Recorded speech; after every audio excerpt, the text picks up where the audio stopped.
Assalamualaikum warahmatullahi wabarakatuh. Kelompok saya akan mempresentasikan tentang kesiapan Indonesia dalam menghadapi pasar global dalam mata kuliah bisnis internasional.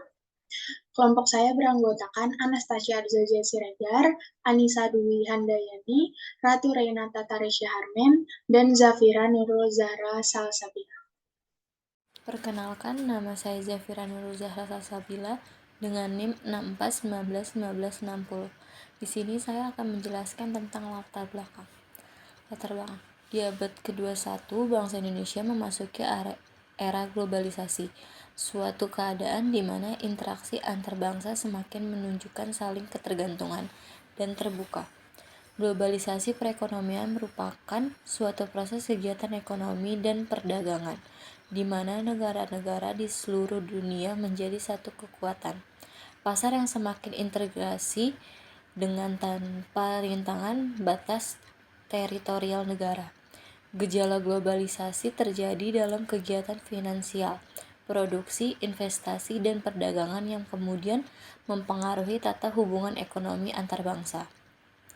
Hambatan-hambatan perdagangan biasanya terjadi karena tarif ekspor dan impor yang diberlakukan terlalu tinggi sehingga harga barang tidak kompetitif. Di samping itu, hambatan terjadi karena politik dagang, misalnya proteksi, yang dilakukan oleh negara tertentu untuk melindungi produksi dalam negeri. Selanjutnya, di sini ada rumusan masalah dan tujuan penulisan. Rumusan masalah yang pertama, bagaimana kesiapan Indonesia dalam menghadapi pasar global. Yang kedua, ada bagaimana implementasi good comparative governance dalam mengetahui pasar global tersebut. Dan tujuan penulisannya di sini ada yang pertama, memberitahu kepada pembaca bagaimana kesiapan Indonesia dalam menghadapi pasar global.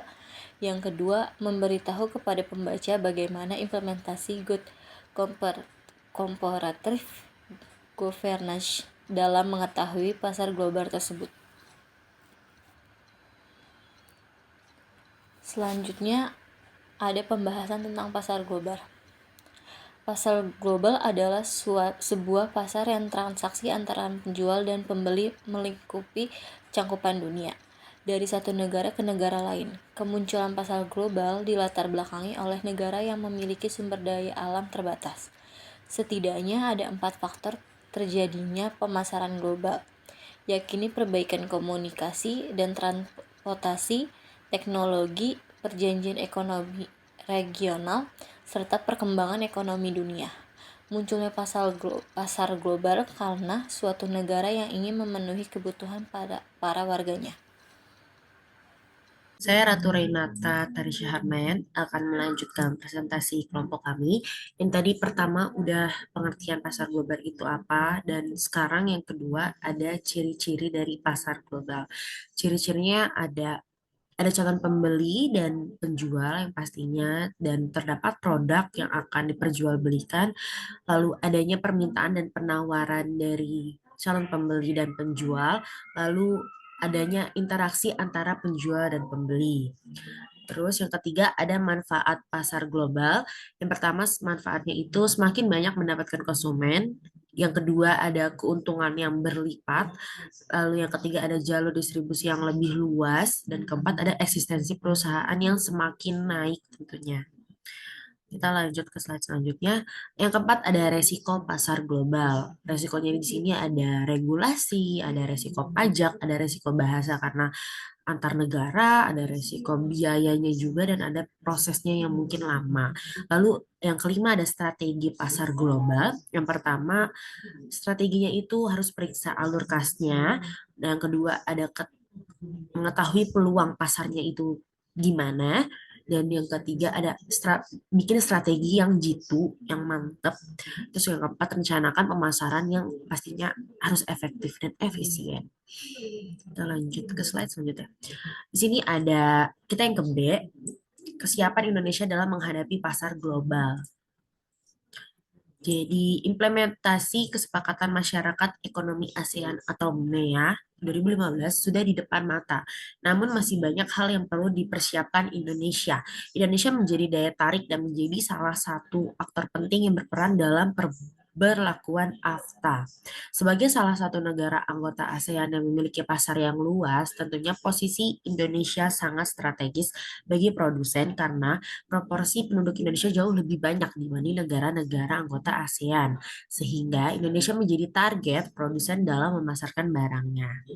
Di sini ada hal-hal yang harus disiapkan untuk menghadapi pasar global ASEAN antara lain. Satu, pelajari regulasi dan persyaratan. Dua, melakukan riset untuk pasar baru. Yang ketiga, buat rencana yang matang. Keempat, memilih cara penetrasi pasar yang tepat. Kelima, mulai lakukan pemasaran. Yang keenam ada cek ulang legalitas bisnisnya. Ketujuh, pilih transportasi logistik yang tepat. Kedelapan ada jalin komunikasi yang baik. Kesembilan ada metode pembayaran internasional. Dan kesepuluh lakukan pencatatan pada setiap transaksi yang terjadi. Sekian dari saya. Terima kasih. Assalamualaikum. Nama saya Anastasia Arzogia Siregar dengan NIM 641908898. Di sini saya akan menjelaskan tentang Good Corporate Governance. Penerapan konsep Good Corporate Governance di Indonesia. Dalam penerapan itu sendiri tidak terlepas dari budaya organisasi yang berlaku di dalam organisasi itu sendiri. Budaya menurut Shen adalah fenomena dinamis dalam kondisi di sini dan saat ini, dan sebuah latar belakang struktur paksaan yang berpengaruh pada kelompok melalui beberapa cara. Indonesia sebagai negara yang terdiri dari beragam jenis suku, ras, budaya, dan etnis yang beragam telah terbentuk menjadi satu dalam Negara Kesatuan Republik Indonesia. Segala kebudayaan nasional, lokal, maupun asing sekalipun telah ada dan terbentuk bahkan sejak Indonesia belum merdeka pada tahun 1945. Budaya yang telah terbentuk itu kemudian terefleksikan pada budaya-budaya organisasi yang ada di Indonesia yang bertujuan untuk mencapai kesinambungan dan ketahanan dalam jangka panjang, meningkatkan kinerja, dan pada akhirnya meningkatkan nilai tambah bagi organisasi untuk kepentingan pihak-pihak di dalam organisasi itu sendiri. Penerapan Good Corporate Governance yang sesuai dengan budaya Indonesia harus mencakup 5 pilar yang ditetapkan oleh Komite Nasional Kebijakan Governance, yaitu transparansi, accountability, responsibility, independensi, dan fairness. Dengan penjelasan, transparansi. Pada penerapannya, sebagaimana dengan budaya yang berlaku di Indonesia, dalam hal ini, governance sendiri terdiri dari 3 pilar yang memiliki kepentingan, yaitu pemerintah, pelaku usaha, dan masyarakat. Untuk itu, dalam penerapannya, informasi-informasi yang berkaitan dengan pemerintah, pelaku usaha, dan masyarakat wajib untuk dipenuhi secara tepat waktu, memadai, jelas, akurat, dan mudah diakses. Hal ini dapat dilakukan dengan mudah dengan memanfaatkan teknologi informasi, sehingga tidak lagi dijadikan suatu alasan bagi ketiga pilar governance tersebut untuk tidak memiliki inisiatif dalam mengungkapkan berbagai informasi yang berkaitan dengan proses pengambilan keputusan atau kebijakan, baik oleh pemerintah, pelaku usaha, dan masyarakat yang sangat berpengaruh pada para pemangku kepentingan yang disebabkan oleh keputusan atau kebijakan tersebut. Yang kedua, accountability. Sebagai bentuk pertanggungjawaban bagi organisasi kepada shareholders dan stakeholders agar pengelolaan organisasi dapat berjalan dengan benar, terukur, dan sesuai dengan kepentingan organisasi, tanpa mengesampingkan kepentingan shareholders dan stakeholders. Hal ini tidak terbatas pada itu saja, namun memastikan setiap pegawai organisasi memiliki kompetensi yang memadai sesuai dengan tugas, tanggung jawab, serta perannya dalam organisasi dengan menerapkan sistem penghargaan dan sanksi secara objektif untuk menguji accountability. Yang ketiga, responsibility. Dalam penerapan di Indonesia, konsep ini belum mampu diterapkan secara optimal oleh setiap organisasi di Indonesia. Sesuai dengan peraturan perundang-undangan yang berlaku, hal ini dapat dilihat dari banyaknya kasus penutupan bidang usaha, tidak memiliki izin operasi, serta menyalahi aturan perundang-undangan lainnya. Di samping itu, kesadaran dalam menjaga lingkungan akibat dampak kegiatan produksi atau kegiatan usaha lainnya belum dapat dipahami secara sadar dan merata oleh setiap pelaku usaha. yang mana dalam hal ini mereka harus mampu mempertanggungjawabkan untuk meminimalisir dampak lingkungan yang akan dirasakan secara langsung atau tidak langsung oleh masyarakat atau lingkungan sekitar di wilayah organisasi itu untuk melakukan kegiatan usahanya. Yang keempat, independensi. Dalam penerapan di Indonesia, konsep kemandirian ini belum optimal karena dalam pengelolaan organisasi di Indonesia masih banyak didominasi dan dipengaruhi oleh bangsa asing di dalam organisasi-organisasi di Indonesia. Dalam konsep kemandirian yang baik untuk organisasi di Indonesia, proses pengembalian keputusan-keputusan seharusnya berdasarkan pada keputusan-keputusan yang tegas oleh bangsa Indonesia itu sendiri, namun tetap senantiasa objektif untuk mencapai kepentingan para shareholders dan stakeholders. Yang kelima, fairness. Dalam penerapan di Indonesia masih terdapat beberapa kendala dalam pelaksanaannya. Konsep kesetaraan dan kewajaran ini harus didukung oleh kemampuan dari segi pengetahuan dan infrastruktur setiap pihak yang baik dan menunjang untuk mengakses informasi atau mengambil kesempatan untuk berkontribusi dalam sebuah organisasi. Konsep aktual di Indonesia di beberapa wilayah belum memiliki fasilitas dan infrastruktur yang sama dalam mengakses informasi-informasi terbaru. Dalam hal penyerapan tenaga kerja masih terdapat kesenjangan antara kesempatan kerja dengan kompetensi yang dimiliki oleh masyarakat, sehingga jumlah calon tenaga kerja yang ada di Indonesia belum dapat terserap secara menyeluruh. Sebagai solusi masalah ini yaitu dengan menguatkan lagi fondasi usaha kecil dan menengah yang mampu berdaya saing dan berkualitas untuk membuka lebih banyak lagi lapangan pekerjaan di bidang-bidang tertentu untuk meningkatkan kemampuan ekonomi Indonesia di masa yang akan datang. Selanjutnya tentang manfaat penerapan Good Corporate Governance. Penerapan Good Corporate Governance tidak hanya melindungi kepentingan para investor saja, tetapi juga akan dapat mendatangkan banyak manfaat dan keuntungan bagi perusahaan terkait dan juga pihak-pihak lain yang mempunyai hubungan langsung maupun tidak langsung dengan perusahaan. Berbagai manfaat dan keuntungan yang diperoleh dengan penerapan Good Corporate Governance dapat disebut di antara lain. Yang pertama, dengan penerapan Good Corporate Governance, perusahaan dapat meminimalkan agency cost, yaitu biaya yang timbul sebagai akibat dari pendelegasian kewenangan kepada manajemen, termasuk biaya penggunaan sumber daya perusahaan oleh manajemen untuk kepentingan pribadi maupun dalam rangka pengawasan terhadap perilaku manajemen itu sendiri.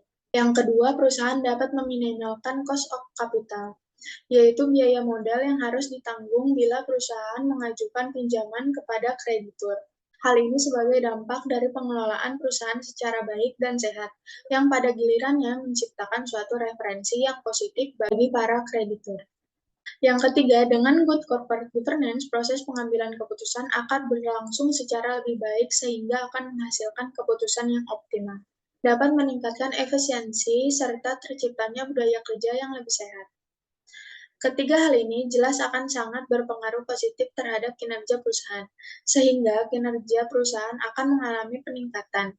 Berbagai penelitian telah membuktikan secara empiris bahwa penerapan Good Corporate Governance akan mempengaruhi kinerja perusahaan secara positif. Yang keempat, Good Corporate Governance akan memungkinkan dihindarinya atau sekurang-kurangnya dapat meminimalkan tindakan penyalahgunaan wewenang oleh pihak direksi dalam pengelolaan perusahaan. Hal ini tentu akan menekan kemungkinan kerugian bagi perusahaan maupun pihak berkepentingan lainnya sebagai akibat tindakan tersebut. Yang kelima, nilai perusahaan di mata investor akan meningkat sebagai akibat dari meningkatnya kepercayaan mereka kepada pengelolaan perusahaan tempat mereka berinvestasi. Peningkatan kepercayaan investor kepada perusahaan akan dapat memudahkan perusahaan mengakses tambahan dana yang diperlukan untuk berbagai keperluan perusahaan, terutama untuk tujuan ekspansi. Assalamualaikum warahmatullahi wabarakatuh.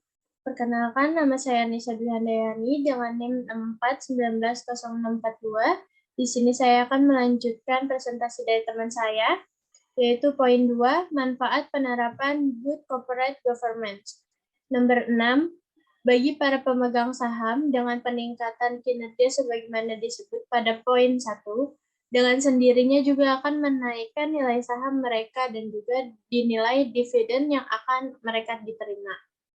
Yang ketujuh, dalam praktik Good Corporate Governance, karyawan ditempatkan sebagai salah satu stakeholder yang seharusnya dikelola dengan baik oleh perusahaan.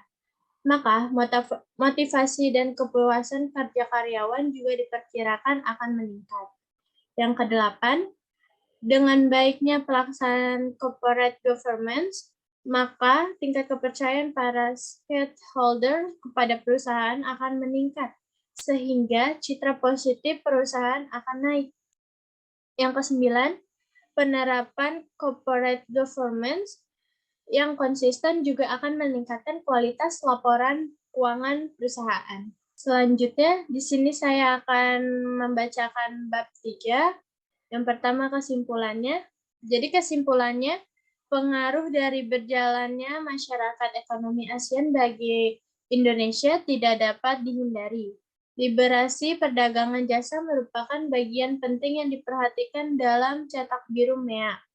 Dan sekian banyak upaya dilakukan oleh Indonesia dalam menjalankan perannya sebagai pendukung liberasi perdagangan jasa di ASEAN. Profesi advokat ini tidak menjadi pengecualian melihat bahwa masih ada jenjang yang cukup signifikan antara aturan hukum yang berlaku di Indonesia dibandingkan tujuan integrasi ekonomi di ASEAN. Peraturan hukum di Indonesia harus berkembang dengan kebijakan dan norma yang ditunjukkan kepada kedua belah pihak yang dipengaruhi oleh liberasi perdagangan jasa ini. Tingkat kesiapan Indonesia dalam pengaturan advokat asing di Indonesia akan dapat ditingkatkan. Selain itu, pengawasan atas advokat asing juga harus ditingkatkan. Peningkatan ini dapat dimungkinkan apabila pengawasan utama sebagai advokat asing dilakukan oleh organisasi advokat swasta yang berinteraksi langsung dengan para advokat asing ini. Selanjutnya, sarannya dalam menghadapi pasar bebas dengan Sekian dari kelompok kami. Wassalamualaikum warahmatullahi wabarakatuh.